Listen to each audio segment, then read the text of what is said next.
জওয়ানের রেকর্ডও ভেঙে দিল মেগাস্টার শাকিব খান। বাপরে বাপ, মানে থামবেন না উনি ডিসাইডই করে ফেলেছেন, উনি থামবেন না, উনি অশ্বমেধের ঘোড়া।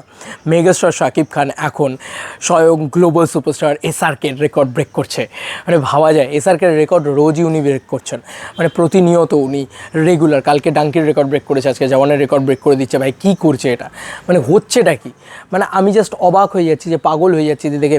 What a craze of megastar Shakib Khan, এটা নিয়ে কোনো সন্দেহই নেই যে ওনার বক্স অফিসে আলাদাই হোল্ড। ভাই ওই হোল্ড আর কারুর নেই এখন যা ক্রেজ আমি দেখছি, ওই হোল্ড আর কারুর নেই। আমি এইরকম দামামা আর কারুর বাজতে দেখছি না।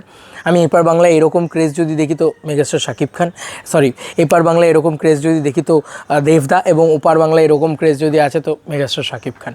ভাই আলাদা লেভেলের বক্স অফিস কিং দুজন, মানে আনবিটেবল খেলা দেখাচ্ছে। আমাদের এখানে একমাত্র শাহরুখ খানের সাথে লড়তে পারে কে জানো? দেবদাই একমাত্র লড়েছিল প্রধান বলে ছবিটা দিয়ে, এবং প্রায় 8-8.5 কোটি টাকার মতন বক্স অফিস কালেকশন নিয়ে এসেছিলো।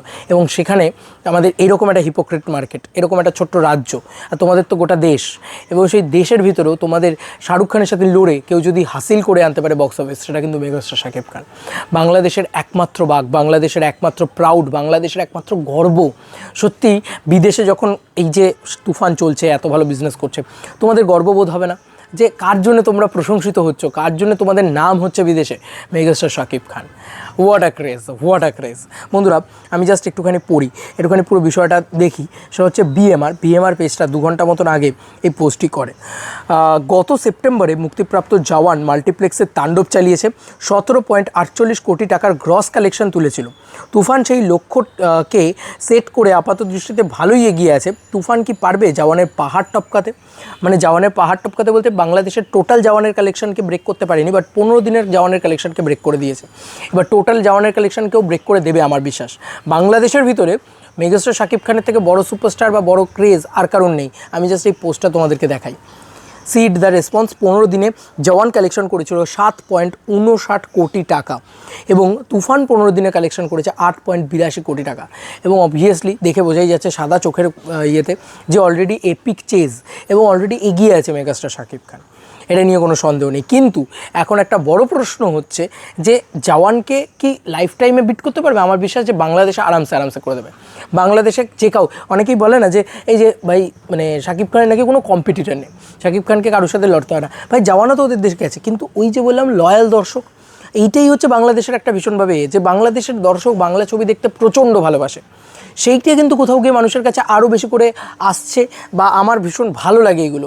সত্যি বলছি, বাংলা ছবি দেখার দর্শক সবথেকে বেশি রয়েছে বাংলাদেশে, যেটা দেখে আমি ইন্ডিয়া থেকে প্রাউড ফিল করি যে ওয়াও, বিং আ বাঙালি, আমাকে যদি তুমি জিজ্ঞেস করো আমি অনেক বেশি এগিয়ে রাখবো বাংলা ছবির দর্শককে, যেখানে বাংলা ছবির দর্শক হিসেবে আমি দেখতে পাই বাংলাদেশের দর্শককে আমি অনেক বেশি এগিয়ে রাখবো, কারণ তারা সত্যি লয়াল, তারা প্রাণ থেকে ভালোবাসে মেগাস্টার শাকিব খানকে, তারা প্রাণ থেকে ভালোবাসে বাংলা সিনেমাকে।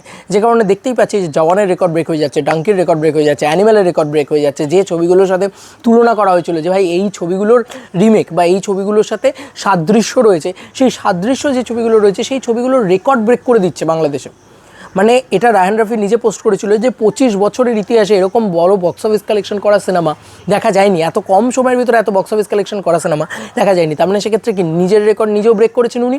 প্রিয়তমার যেরকম একটা ম্যাসিভ কালেকশন সেটাও কিন্তু ব্রেক করেছে। আমার বিশ্বাস যে লাইফ টাইমে প্রিয়তমার যে কালেকশনটা আছে সেটাকেও ইজিলি ব্রেক করে দেবে। দেখোই না অলরেডি আমরা 32 কোটি টাকায় আটকে আছি, আর প্রিয়তমার কালেকশন লাস্ট যেটা শোনা যায় সেটা হচ্ছে 40 কোটি টাকা। সে মানো আর না মানো সেটা তোমার চয়েস, তোমার প্রেফারেন্স, বাট তুমি যদি মেনে চলো যে 40 কোটি টাকা কালেকশন করেছে, এটা অলরেডি 32 কোটি টাকা করে বসে আছে, আর কয়েকদিনের ভিতরে 40 কোটি টাকা বিট করে 50 কোটি টাকার দিকে যাবে Toofan. It's huge thing, huge collection, huge number, কিছু বলার নেই। তোমাদের আর কি মতামত এই এন্টায়ার ভিডিওটাকে নিয়ে জানিও কমেন্ট সেকশনে। চলো বন্ধুরা, নতুন কোনো ভিডিওতে দেখা হবে, বাই।